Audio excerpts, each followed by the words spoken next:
Hi there. My name is Mike Gonzalez with Green Vigilante Media. Today we want to talk about a court case involving Monsanto and the product Roundup, which is really glyphosate. There was an article from Reuters on August 10th of this year. I'm quoting it. It says, a California jury on Friday found Monsanto liable in a lawsuit filed by a man who alleged the company's glyphosate-based weed killers, including Roundup, caused his cancer, and ordered the court to pay $289 million in damages. It went on to say that it awarded $39 million was compensatory, and $250 million in punitive damages. So today I'm here with 4 activists. We have Susan Roberts-Emery, Green Party activist and one of the Monsanto 10. She's going to be talking a little bit about that. Joyce Eden, who's a GMO activist, a green activist, and attended a portion of the trial. Also, we have Laura Wells, who's the Green Party candidate for U.S. Representative in California District 13. She also had an event in Monsanto Bayer Roundup Use Now, and she spoke there and hosted that event. So she's going to talk about her candidacy and her position on that. And Mara Oliveira, who's an activist and one of the Monsanto 10, and is going to talk about ending Monsanto and glyphosate events coming up in the future. So first off, let's talk to Susan about the Green Party's position, the Monsanto 10, and she actually was at the trial a little bit. Thanks for being here, Susan. Hey, thank you. Thanks for having me, Michael. The Green Party has 4 pillars. We have grassroots democracy, social justice, ecological wisdom, and nonviolence. Those 4 are broken down into our platform, and they're quite lengthy. So I'm just going to hit on about 6 points under the agricultural part of the ecological wisdom. The Green Party supports the highest organic standards, which are the California Organic Certification Standards. That's the golden rule. We also support allowing government subsidies for organic farmers. So those are 2 huge things. And I was watching something the other night, and I saw that small farmers are actually paying $80 more per bag of GMO feed seeds than they are for regular organic seeds. So a lot of smaller farmers are switching to organic. So that's great for what's going on right now. Okay, as the Green Party, we also urge the banning of genetically engineering in all food production. So getting rid of all GE produced food. There's also, we would phase out man-made pesticides and artificial fertilizers. We support an integrated pest management system. So that's getting the right bugs in the right place at the right time. Green Party also agrees with applying the precautionary principle to genetically modified organisms. So the precautionary principle is if you're doing tests and they're not showing 100% perfect standards, then you need to warn the public. And Monsanto has failed to do that over and over again. So the Green Party is for a moratorium until anything can safely be determined by an independent, and that's in quotes, non-corporate funded study. Long-term tests for food safety. So that's huge. Just on a side note, there is a toxicologist in Italy. His name is Dr. Cirolini, and he had his name forged by Monsanto on one of their ghost studies. So they ghostwrite a lot of the information they put out. They put his name on a report, and he was able to sue them, which cost him a lot dearly, his own personal money. So thank you, Dr. Cirolini. And the other thing that Dr. Cirolini points out is he does 2-year studies with his rats, and he feeds his rats organic food. He's got some very healthy rats. Monsanto feeds GM food to their rats, their lab rats, and it's only a 3-month study. So forget the 2 years. Dr. Seralini's showing 2 years, and he's growing tumors feeding the GMO, whereas Monsanto is only doing a 3 months. So again, just a shout out to Dr. Seralini, and thank you for all his hard work.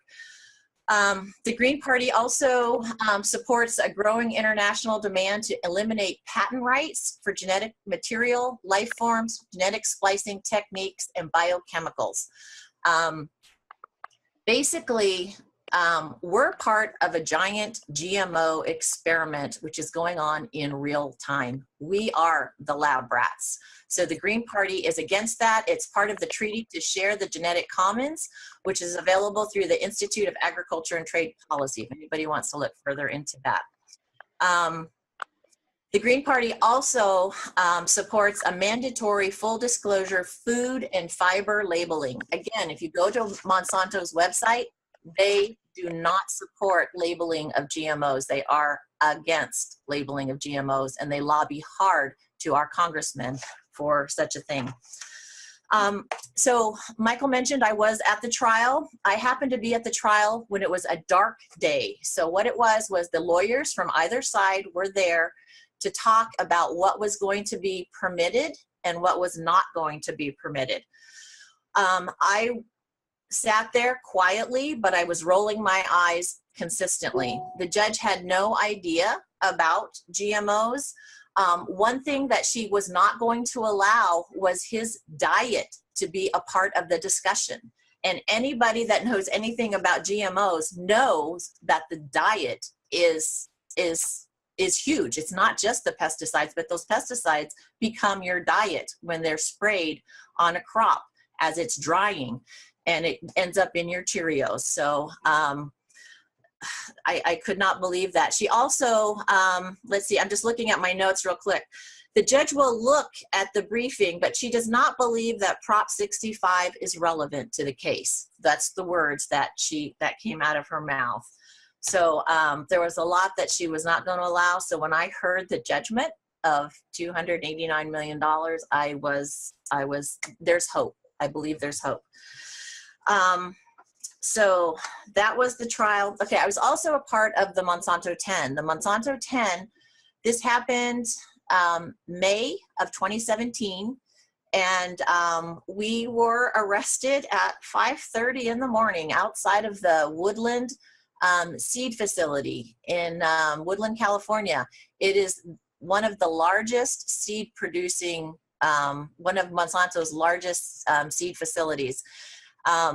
That whole area is agriculture. They have a square mile where they're doing their tests.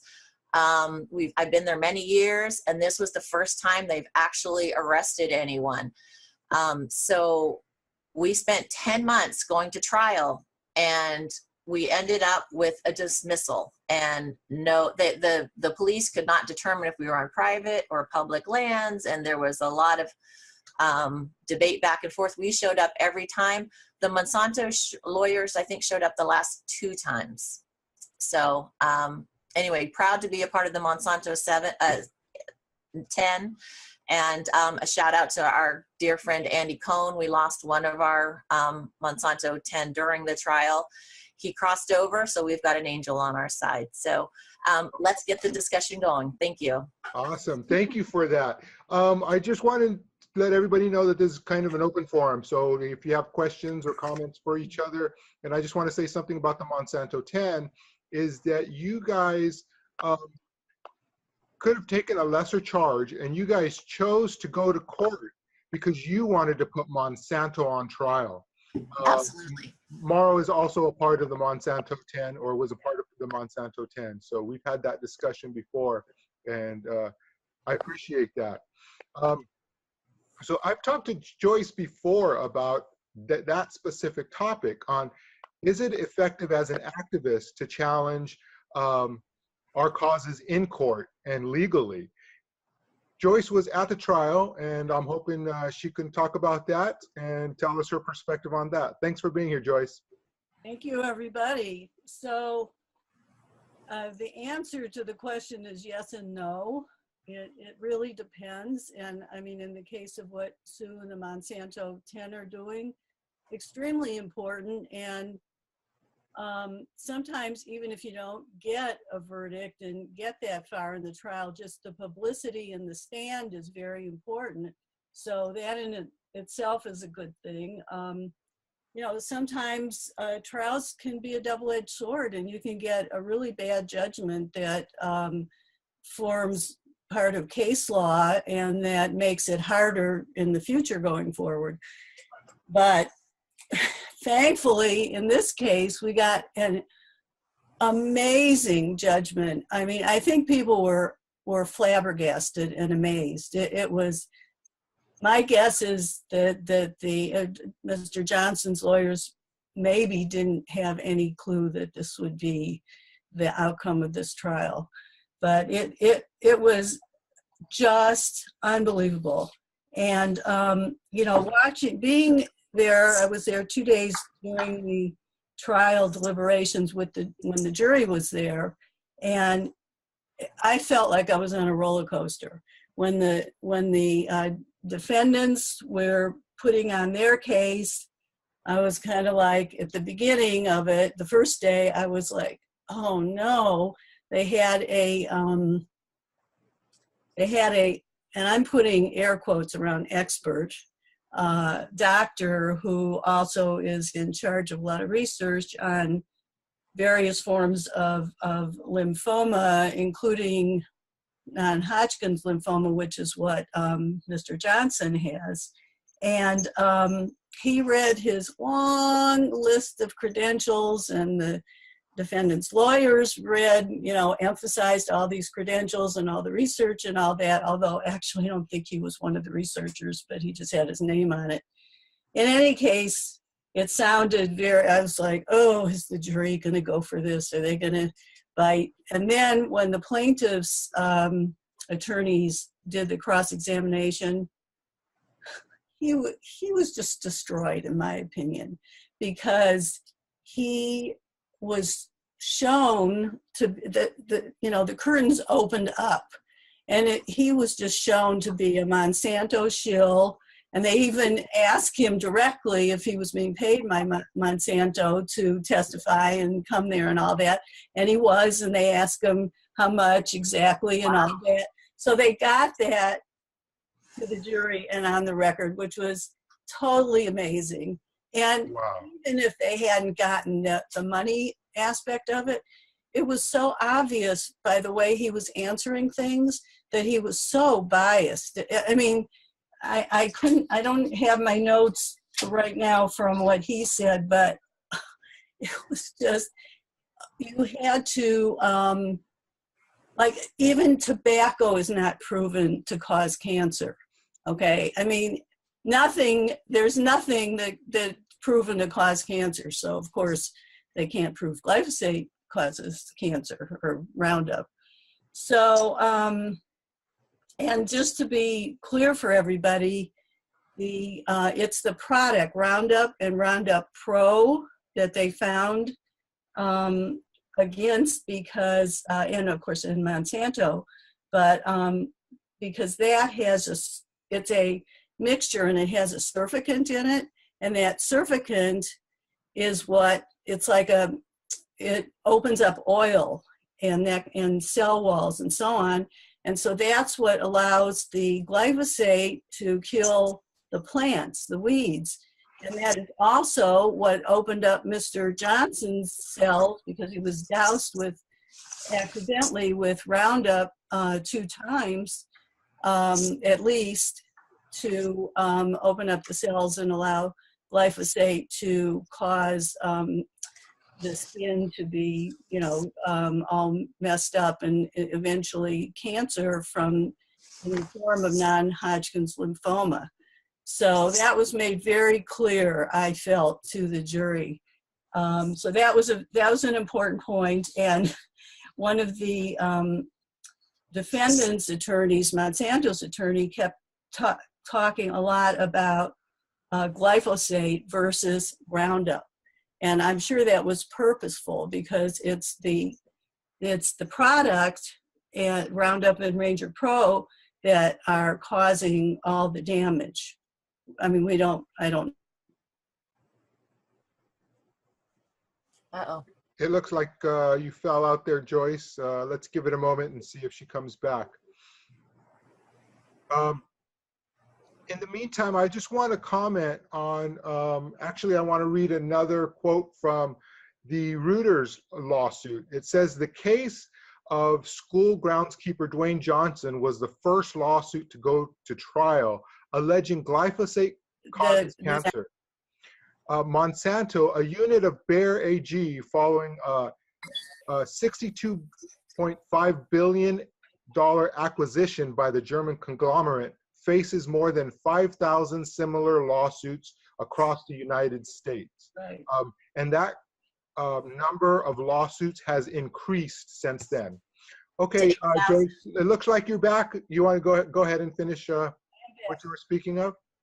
Okay, so I just want to say that I don't know if we said the amount of damages, which was $289 million.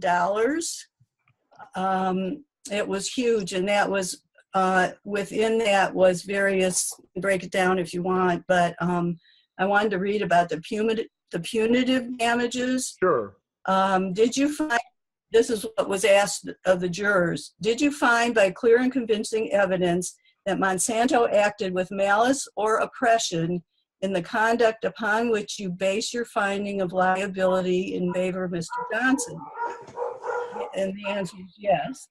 So, was the conduct constituting malice or oppression committed or authorized by one or more officers, directors, or managing agents of Monsanto, acting on behalf of Monsanto? And the answer was yes. And then for that particular, the punitive damage, that was the $250 million finding. And then the jury was polled, because the defendant, Monsanto's lawyers, asked for the jury to be polled, which they can do. So this was 17 counts, 100% against Monsanto. So they went through all of the 17, and the last one had 3 or 4 components. And they the judge asked each jury in turn, what was your verdict? And 100% except for one were all yeses. We're all yeses if you agreed with this verdict, 100%. And I didn't have time to go back and find which was the one that one juror didn't agree with, but I remember thinking to myself, I wonder if they thought it wasn't enough money. Yes. So, and I wanted to show this if you think I still have time. Sure, absolutely. Okay, I don't know if you can see this, but okay, so I was the South San Francisco Bay coordinator for when we had labeled GMOs, the Proposition 37 on the California ballot to require labeling of genetically engineered foods. And that did not pass. It actually came close, but the opponents, of course, including Monsanto, they spent $46 million against our very real citizen initiative. So although we came close, despite all that money, we weren't able to overcome the doubt aspect, which was brought up in this trial about, how the tobacco companies learned that if you can just create doubt and confusion, and that's exactly what they did on the labeling initiative. But nevertheless, that got the information more out there about genetically engineered food. And its relationship, of course, to Roundup is that many of the plants, a huge percentage of the plants, are genetically engineered to the crop plants, especially corn and soy now. They're engineered so that they can spray Roundup on them and they won't die, but the weeds around them die. Well, that's the intended consequence. But as we know in these scientific experiments, there's always unintended consequences, and one of which is we now have super weeds. Same with the pesticides, we now have super bugs. And, you know, people are aware of that with antibiotics. So anyway, this is a map in yellow, if you can see it, of various counties in California which do not allow genetically engineered crops to be grown in their counties. I mean, this is huge. Most people don't even realize this. And you can imagine the amount of work it was for activists to get this to happen. It was very difficult. The last one that passed was Sonoma County. That was the second time they brought that initiative. So this is a really important thing. It doesn't stop genetically engineered food in the grocery stores and so on, but it does stop them from being grown in the county. And then I have one more map, which is just to show it's not up to date, but it's pretty good. So Sue was shaking her head. She knows this map. Oh. So this is this shows in orange are all the countries that require labeling of genetically engineered food, and the red ones, if you can see them, ban genetically engineered food. So if you notice our continent, which way do I do it? Am I on our continent? There. There you go. Our continent. Nothing. It's white. All white. Yeah. Yep. Yep. Surprisingly, right? Interestingly. So yeah. So it says TPP on there because we were fighting TPP at the time. I see. Yeah. Is it So, okay to address Joyce? pardon me? Joyce, is it not true that one of the consequences of genetically modified crops is that, as you said, they are able to spray the crop without fear of the glyphosate, the Roundup, and the other sprays of killing the crop, Right. although it kills everything around it. But do we not then eat that crop? Absolutely. So, I mean, we're So, yes. And so we ingest the pesticide and the yes, we herbicide. do. And Monsanto claimed that it wouldn't affect our digestive system or going through our digestive system, which of course have been totally proven wrong. And it's a herbicide. It kills, everybody now is quite aware of the microbiome and the importance of good gut bacteria. And actually, some of the bad bacteria is important too. We're learning more and more about biology. But anyhow, so it's actually ruining a lot of people's digestive system, and they have no idea what's going on. They're eating, they're killing their gut. So they're killing the crops, or the weeds, and they're killing our gut bacteria that we need. It's insanity. It's just insanity. And the lab rats are probably dying at 3 months and 1 day. Exactly. Right. Which is why they do a 3-month lab And test. right, and that's one of those Seralini studies. That actually came out just before the vote on the Proposition 65 or 37, and so Monsanto and all had to get on that, and they just practically creamed this poor man who was doing real research. And what turns out very interesting, his study that they were destroying was based exactly on a Monsanto study. He replicated the exact same Monsanto study, but it went on, and with the same 3 sets of food, GMO, non-GMO, and conventional, or organic and conventional, whichever. Anyway, it was 3 sets of food, but his went on for the life of the rats, as Sue was saying, whereas Monsanto's was 3 months or whatever. It was the same study, and they were pillaring the study's criteria and so on. It was their criteria. It's just, Amazing. I mean, well, they will say anything, right? Yeah. So, yeah. I believe it takes 1 part per trillion for cell division to start happening with glyphosate in your body. Wow. And there's a lot.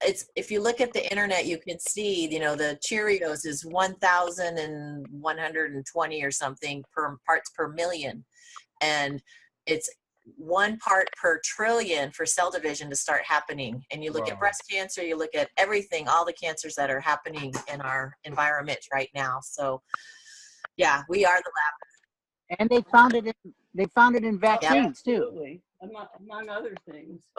Oh, So I want to say, as a layman on this subject, is if you increase the resistance to the produce, then you probably have to increase the amount of, and as the weeds and the bugs get more resistant, you have to increase the amount of pesticide that you're putting on the plants, and that's of course getting into the environment, genetically modifying everything in our ecosystem. Yeah. So I Yeah. think it's easy to connect those dots, I think. right, and also, so what's happening now is that the glyphosate is not as effective as it used to be. So they're going to 2,4-D and dicamba and more virulent herbicides and pesticides. I mean, this is also in the pesticide realm. And more often, correct? I mean, I talk to farm workers and they're doing it more often. Right. So this is, I mean, this is a huge concern for farm workers. And Mr. Johnson was a groundskeeper at a school in Benicia, among others. So the kids are getting sprayed, the lawns are getting sprayed, and the animals, people's pets and their babies are crawling on them, and they have no idea whatsoever. And as you know, it's still ubiquitous in the Home Depots and the various other stores. So I did want to say one other thing, Sure. which is in terms of people avoiding genetically engineered food. So this is the USDA label. I don't have the California one, which is way better, as Sue is saying. But so I try to I do workshops and various outreach things. But the non-GMO Project certified, they actually test the food for genetically engineered ingredients. Now, a small amount is allowed because it's so ubiquitous, and I would like to see it more stringent, but it does at least give you a cue. However, it's much better to do the organic because you have way less chance of getting, this allows other herbicides and pesticides and so on, but this does not. So this is way better. And then You want USDA organic labeling. yeah, or both is good. Some things now have both. So, Gotcha. and we have made progress in terms of a lot of things that you notice are labeled non-GMO. So that's Excellent. something. Yeah. Yeah. Well, thanks, Joyce. I want to go to now. I want to go to Laura Wells, who's running for U.S. Representative in California's District 13. And after the verdict, she had a conference and a press conference and rally to end Monsanto Bayer Roundup. So go ahead, Laura. Can you tell us about your platform regarding Roundup, GMOs, and glyphosate? Yes, and I want to say that we're the powers that be don't go anywhere near strong enough on what needs to happen, just what needs to happen for basic health.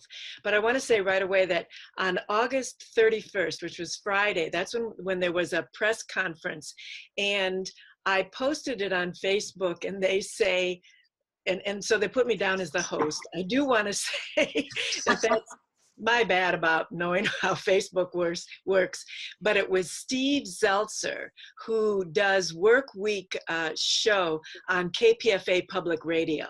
And so he sponsored that press conference and brought a whole bunch of us together, including farm workers and doctors and ex-directors of Cal OSHA, who have been very disappointed with the response from the officials like Cal OSHA and things like that. So that was and it was outside the Bayer offices that are in Berkeley, California, on Dwight Way.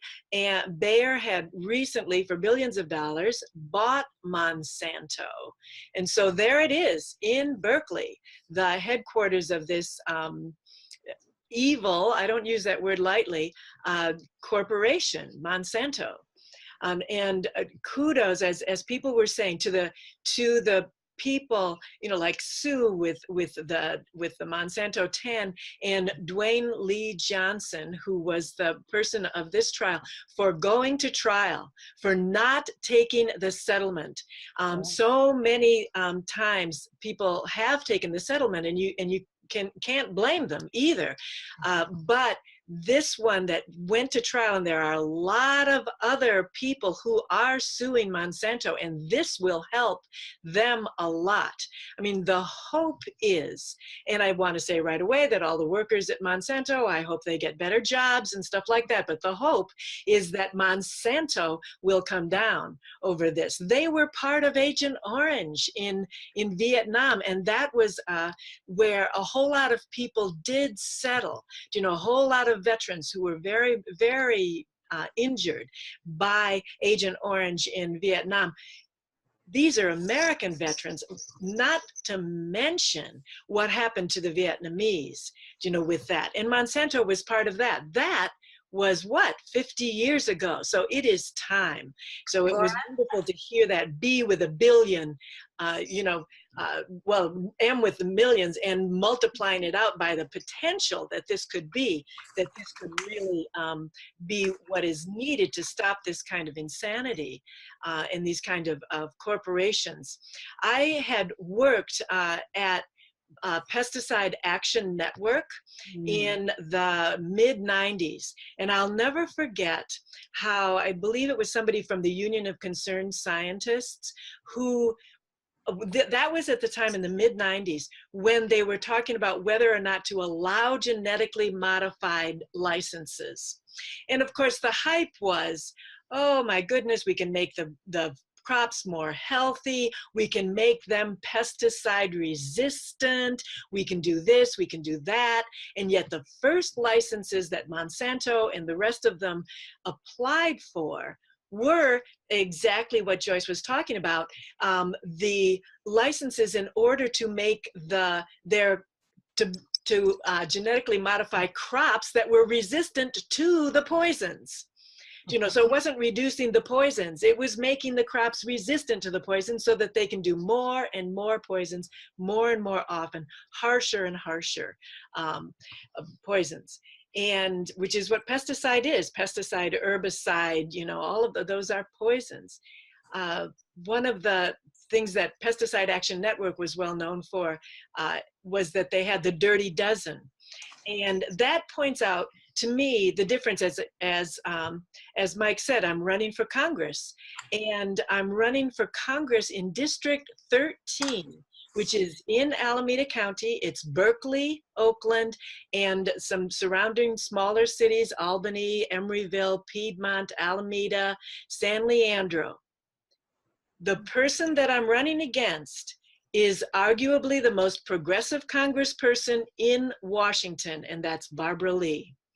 And this is an opportunity to see what the difference is between what the most progressive of the Washington folks will do and what needs to be done. Not just what the Greens will do, but what people want, what needs to be done.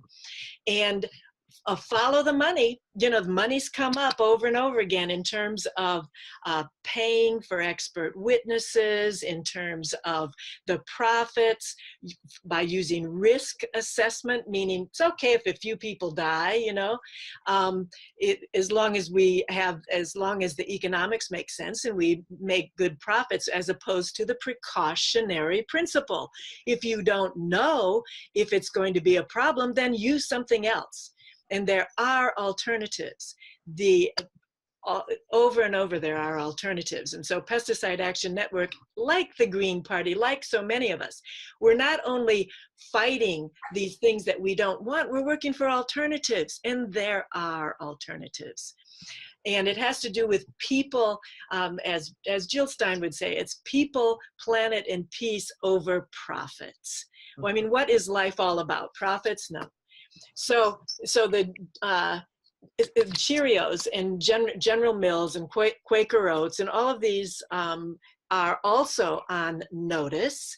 I heard that Quaker Oats was actually trying to go organic, you know, behind the scenes, but they do it behind the scenes because they don't want to make their regular products that they sell all the time and make so much money look bad. So they almost secretively, I don't know whether they're still doing this, is what I heard, you know, when I was working at Pesticide Action Network 20 years ago. But this kind of pressure is what we need, and I'm just thrilled that Dwayne Lee Johnson and everybody is applying that kind of pressure on the system. Get rid of them. Again, it's like, okay, so what do you know? What does the Republican Party seems to say, well, it doesn't exist, or, you know, it's not a problem anyway. And the Democratic Party seems to say, well, yeah, it is a problem and we'll do something about it. So, you know, and what they do about it is always far, far short of what needs to happen. And even a lot of times it stops with words. It's what is said. And it's, well, let's reduce, you know, an IPM, integrated pest management. That means go ahead and use this stuff, but just not as much. You know, it's like it's poison. Stop it. Ban it. Stop it. That's what we really need. And if we're not being funded by the corporations, that's what we will do. You know, but the whole of Washington, Democratic Party, Republican Party, are all funded by the corporations and the billionaires actually behind them. And their focus is not people, planet, peace. Their focus is profits. And so I'll wrap it up with that. Again, I'm running for Congress. It's a huge challenge because people remember that Barbara Lee courageously voted no on giving George W. Bush unlimited war powers to fight unlimited wars, which, you know, at this point, that sort of seems like a no-brainer. But nevertheless, it took courage for her to be the only one that voted no. And people remember that. And what has happened since, unfortunately, I even think Barbara Lee there are a lot of things that she would like to push but can't in her Democratic Party. I think that's probably true. But meanwhile, then the expectations have been so lowered that actually even the best in Washington don't have to do anything. They don't have to speak out about how glad they are about Monsanto getting that, and they don't speak out about how they think that's a good thing because, you know what, they're getting money, either they individually or their party, and it filters down to them. So I'm hoping that everybody will that we'll do everything we can to pull out of corporations, to pull out of that mindset, and what wallet power, you know, buy organic, buy non-GMO, and rally power, court power, and voting power. You know, wherever we can, wherever, you know, vote for the individuals that don't take corporate money. Greens never take corporate money, and there's a growing group of people that are not taking corporate money and that are not aligned with political parties that take corporate money. So thank you all for being here. I'm so impressed with what everybody's done and inspired. Excellent. Thank you, Laura. I want to comment one thing about what on something you said was you wanted those people to find jobs. And one thing about the Green Party is we believe in just transition. And this is apparent in Jill Stein's, or it's not just Jill Stein's, but it's the Green New Deal, that we want people to go into green jobs that are going to help, you know, get us away from fossil fuels and away from corporations and jobs that negatively affect our planet and our people. So it's not that we want to hurt the economy. We just want an economy that is better for the environment and for the people. And they have better jobs where they don't risk getting poisoned, and where nobody wants to be I mean, hardly anybody, I think, when you're a kid, wants to make chemicals that poison things. That's not what they want to do. So better jobs, both for our hearts and for our bodies and our health. Right. Laura, can I just say something real quick? One thing you talked about was Vietnam, and Vietnam is suing Monsanto. They have a lawsuit against Monsanto for the Agent Orange and the damage they did to the country and the people. So thank you for mentioning Vietnam. Also, the GMO seeds are what's considered terminator seeds. So the farmers have to keep buying seeds from the Monsanto, Syngenta, all those people. So they cannot save their seeds and regrow like we used to do back in the old days when there was no Roundup. And then one other thing about third parties, you will not be owned by anyone. And I was in a room in 2010 with Governor Brown when he was running, and he announced to the room that he learned something from his first run as governor to his second run as governor. And that is he no longer goes to the congressmen and asks for their vote and talk with them. He goes to the people that own those candidates. He admitted this into a room of wealthy donors. And he said, I go to the people that own them, the lobbyists, the Monsantos, the big ag, and I say they need to release this senator to vote this way on a bill. And my mouth dropped open. My husband, Ben Emery, was with me. We were the only two that reacted in the room because we are third party. We don't believe in corporate power running our congressmen. So that was huge for Governor Brown to admit that in 2010 to us. May I jump in a minute? Yes. So 2010 was when I ran as a governor candidate for the Green voted for you. and was arrested trying to get into a debate, with a ticket. And the charge was just perfect, especially given what you just said about how he doesn't even go to the public officials, he goes to the private officials. The charge was trespassing at a private party. And so that is what we are doing. Guilty as charged, but yes, that's what we're doing. And we want to make it for the public good, not the private profit. Thank you, Laura. Thank you. Thanks a lot, Laura. I'd like to jump into something that Sue. Uh-oh. Somehow I entered the safe driving mode. We can hear you, though. Hear you, Mauro. Okay, all right. Well, the suicide genes, the terminator genes, actually are high risk of escaping into the wild. And can you imagine if our oak trees and our beautiful forests and natural vegetation all of a sudden adopted through some weird mutation the suicide gene, and then all of a sudden they just stopped giving seeds that would grow? And this is something that scientists warned us about right when the suicide gene came out. And I've not heard any discussion about that in years since then. It's like it came out, but that threat has never gone away. The deeper that Monsanto and the others, Syngenta and them, get involved in manipulating the genetics, like at the seed plant in Woodland, the higher the risk that they're going to create something that will just let loose like wildfire. So that's one thing. And the other thing Susan mentioned is that Vietnam is suing Monsanto. And Michael, you and I were talking earlier on how much money is it going to take away from them before we actually wound them, because $300 million really is nothing to this company.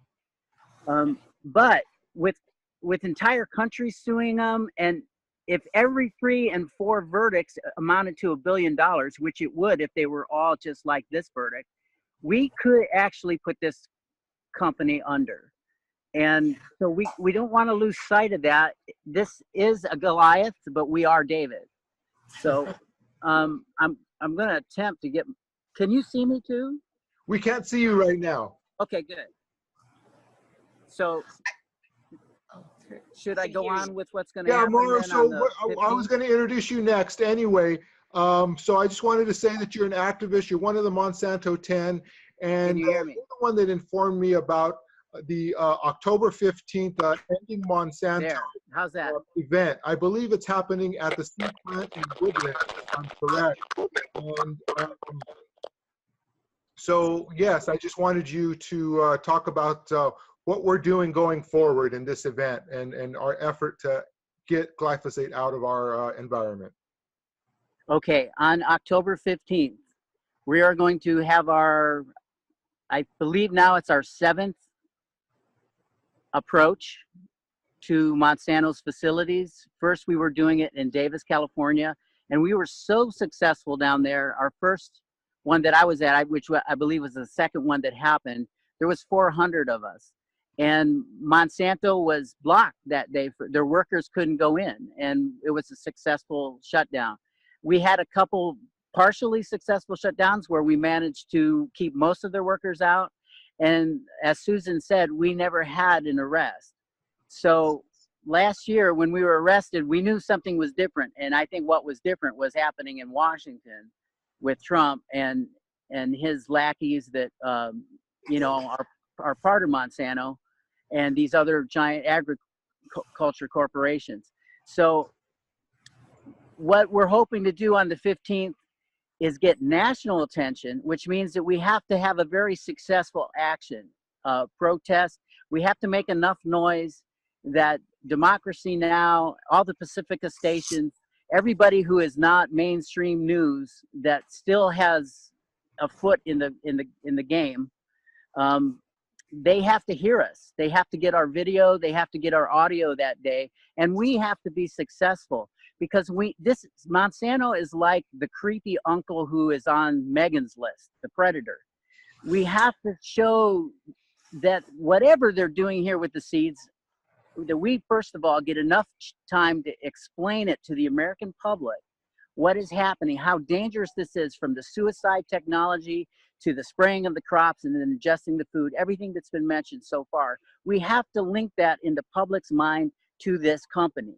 The seeds, this company, this lawsuit, the PCBs that are still in our system after 100 years, the plastic that's in the ocean that's linked to Monsanto, the plastic that's in the whales' guts, that's in the birds that are lying on beaches, which are also filled with plastic. All of this can be linked back to Monsanto. You can't get a tablespoon of ocean water anywhere in the world that doesn't have Monsanto plastic in it. And that goes true for sand on beaches.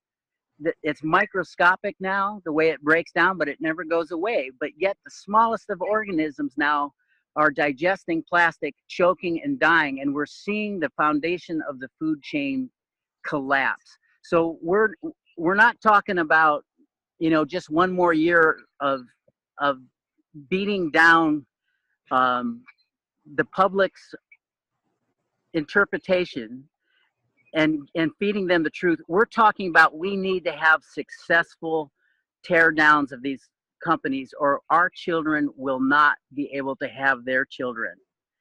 We have to do it now. The time has long passed where it was running out. It has already run out. So we have to get up our courage. We can't be afraid of law enforcement. We have to keep it peaceful, but we can't be afraid of the repercussions of our moral high grounds actions. We just have to act, and we have to act now. So I'm asking everybody who sees this to somehow help us with this on the 15th. If you're in California, make the trip to help us. Again, my phone number is 530-356-7343, and I would love to talk to anybody who wants to help us. If you can't be there, consider funding somebody who can. We have, right now we have a commitment from a couple Standing Rock activists. There's a couple people up in Washington who want to come and join us. But we need at least 100, but it would be better if we had 1,000 people. And we need a few people who are willing to hold the high ground and take whatever comes at them next. And I'd like to just remind people that what usually comes at you next are drop charges. And so far, that we haven't lost yet. None of us have been convicted. And in the 7 different shutdowns with Nestle, Alhambra, Monsanto, all these companies that we have had shutdowns with, nobody has ever been convicted. And I also work with activists that regularly block military bases that drone assassinations are happening. And I've been involved in 20 arrests and have never been convicted there either. So the police make a lot of mistakes. Monsanto makes a tremendous amount of mistakes. Like having that expert there who is paid by them, and all it takes is a couple of smart questions to, you know, to ferret this out. And what happened last year is Monsanto couldn't even tell the judge, and this really ended the case, couldn't even tell the judge where the property line was. The police couldn't tell them where the property line was, but our arrest was entirely, the foundation of our arrest was on where is the property line. So when nobody could tell him, the judge just kind of threw up his hands and said, "You're not guilty." It wasn't just a dismissal. We were found not guilty, and I would say not guilty based on stupidity. Excellent. And Mauro, I just wanted to restate, if I didn't say it earlier, is that these companies or these groups that are either arresting you or are in these court cases, they don't want to go to court because then they can be put on trial. And I think you and I had talked before that had they went forward with a trial, which you guys were willing to do, a lot would be uncovered about Monsanto during discovery. So I just wanted to make that point that you and I had talked about before. Yeah, and that's why they didn't arrest us those other times in Davis too. And I think that you know, Washington has gotten really arrogant these last couple of years, and Monsanto is and Bayer Industries, how arrogant to acquire a company that's about to take a $300 million hit, but yet open the door on another $10 billion in hits. They obviously thought they had the judiciary under their thumb, and all the senators and congressmen that would be involved in this, and they probably think that they can be bailed out, which they can, because it would just take the sweep of a pen for Trump to really screw the American public once again and bail out a company like that.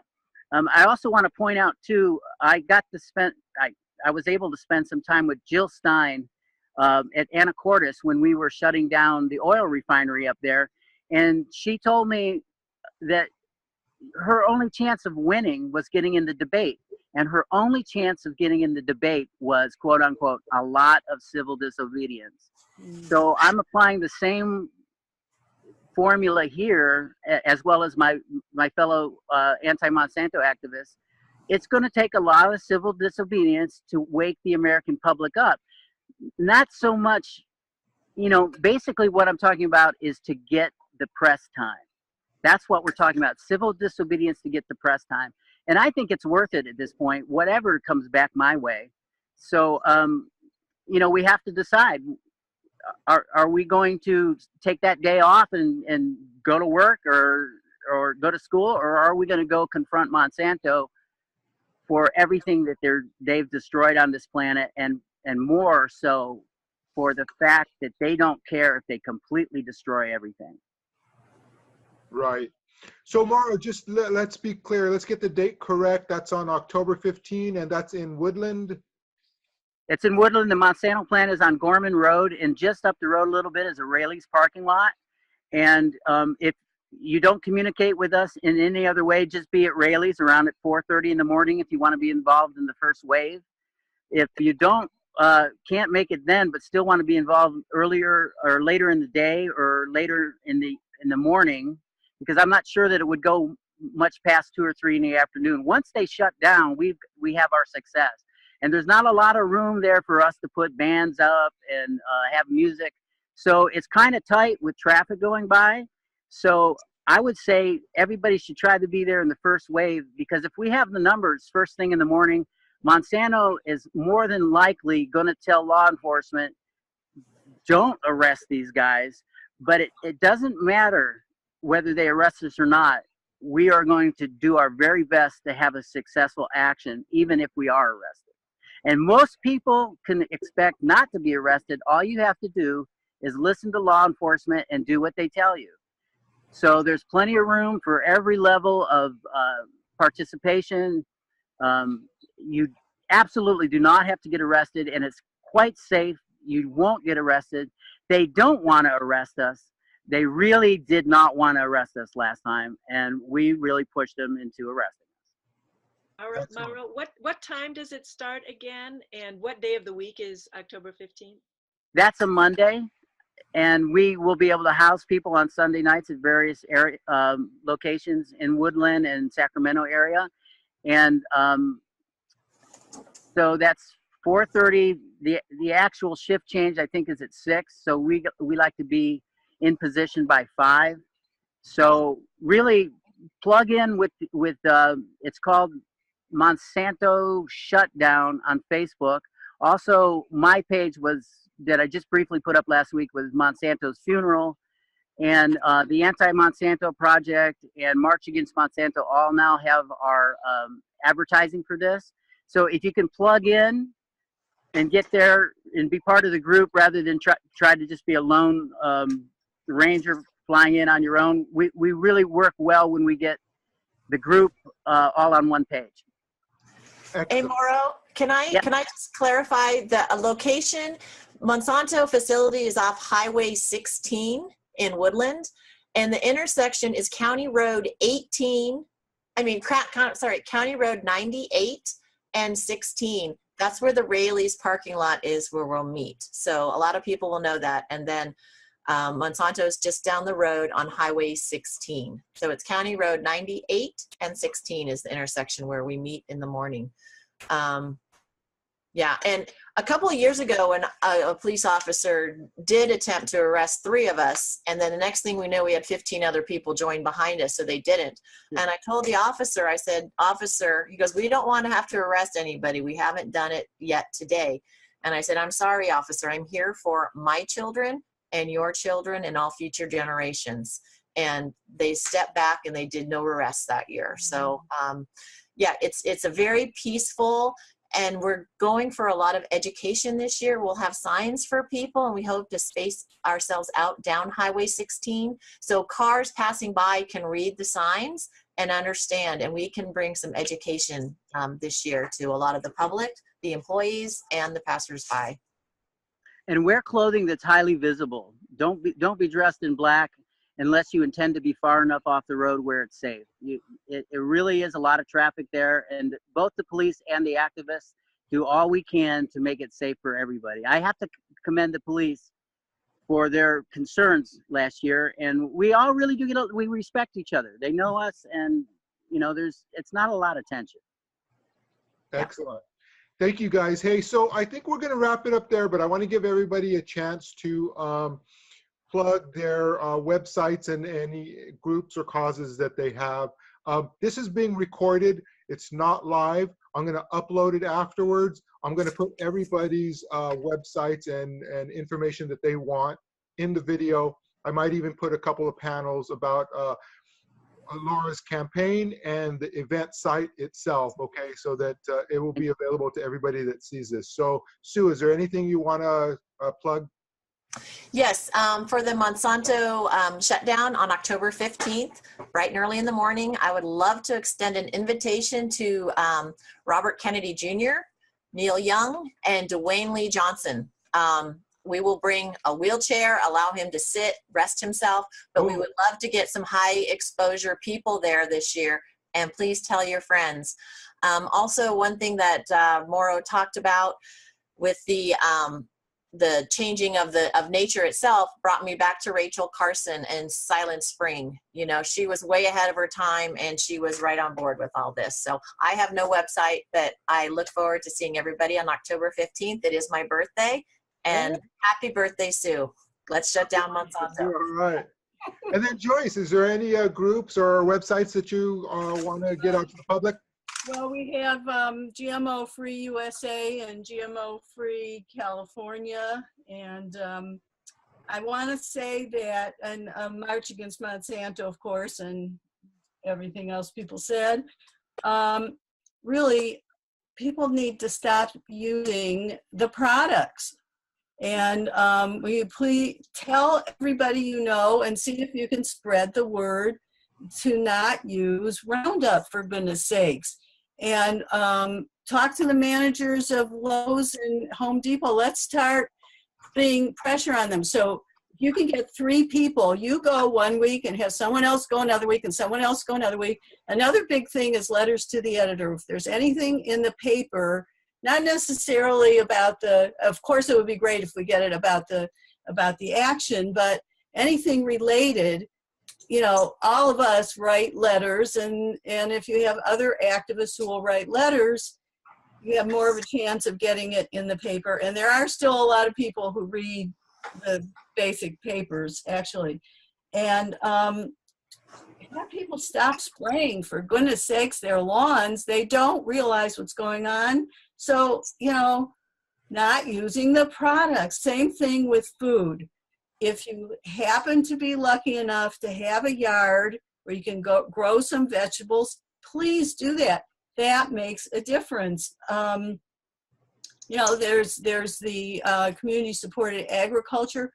We live in an area where there are so many awesome little farms growing organic food that you can get a box once a week if it's, you know, convenient enough for you. And then we have all these farmers markets. So talk to the farmers market people and check if they're growing organic or not. Some are farmers markets are all organic and some aren't. So let's encourage that. And let's have healthy bodies, you know, so that we can keep on doing what we're doing and our children can survive. Great. Those are great points, Joyce. Thank you very much. Okay, Laura, how about I'm sure you want to talk about your campaign? Well, just my website is laurawells.org. So it's just LAURAWELLS.org.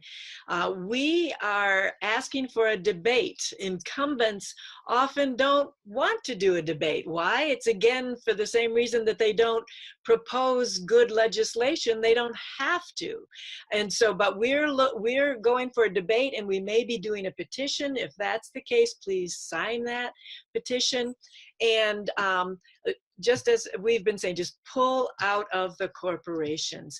And so please vote green and register green. Our voter registration does matter.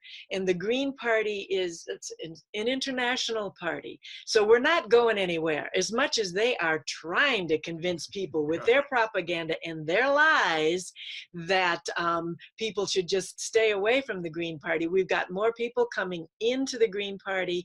And it really is a way to register yourself as not on the side of money in politics, but on the side of people. So I hope everybody's registered green or do register green. I'll just add one tiny thing that technically, when it comes to your ballot, the only time it matters in California with the terrible top two is during the presidential. You know, so if anybody ever wants to be part of the presidential primary, don't worry about that. You know, that's except once every 4 years. Meanwhile, please register green. Excellent. Thank you, Laura. And also, I believe, this is something I believe personally, is that when you register or you are a NPP voter, both sides, for instance, the Democrat thinks they need to move further right to get you, and the right side thinks they need to move further left because they think you're in the middle. But if you're registered green or an independent party that's progressive, they know they have to come to the progressive side to get you. Yeah. Yes. So Mauro, I'm sure you want to talk about the event site and any other plugs. Well, the first plug I'd like to give to the 6th grade extinction. We're up to our ankles right now in the fastest growing extinction ever known. And, you know, I don't know how scientists do it, but they're saying now we're 100 to 1,000 times faster than any of the 5 other great extinctions, which one of them took 90-some% of all life on Earth.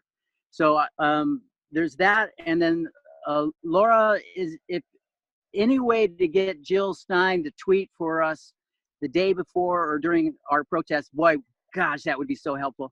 And I'm with KFOI Radio, which is the newest Pacifica station. We're a flagship. We're revolutionizing podcasts. And like I can take this right here and actually put it on our 1 to 2 in the afternoon hour. So we're at kfoiradio.org.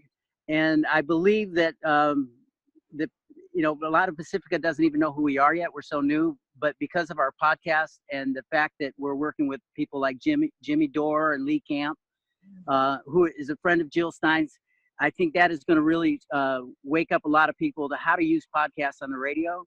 And also about Jimmy Dore and Jill Stein, Jimmy Dore brought it out that 22 to 27% of Americans are in the Democratic Party, 22 to 27% are in the Republican Party. Most of Americans, up to 50%, they got themselves in the middle somewhere. And a lot of that's green, a lot of that's libertarian, independent. So we have to stop thinking about we need to cater to the Democrats or Republicans, which was the disaster of this whole last election, and just keep reminding each other, especially Democrats and Republicans, there are alternatives. And Jill Stein should have won because she was the most logical of all the candidates. She had the most heart. She had solutions for everything that didn't involve war, that involved, you know, keeping everybody alive and taking care of the environment. So thank you very much, Michael, and all of you for your time and your efforts in this world, and for my children. Thank you. Awesome. Well, thank you, everybody. We'll sign off and have a good rest of your Labor Days. I hope you enjoy it with your family and the people you love. Hi, thank you all. Hugs. Bye-bye.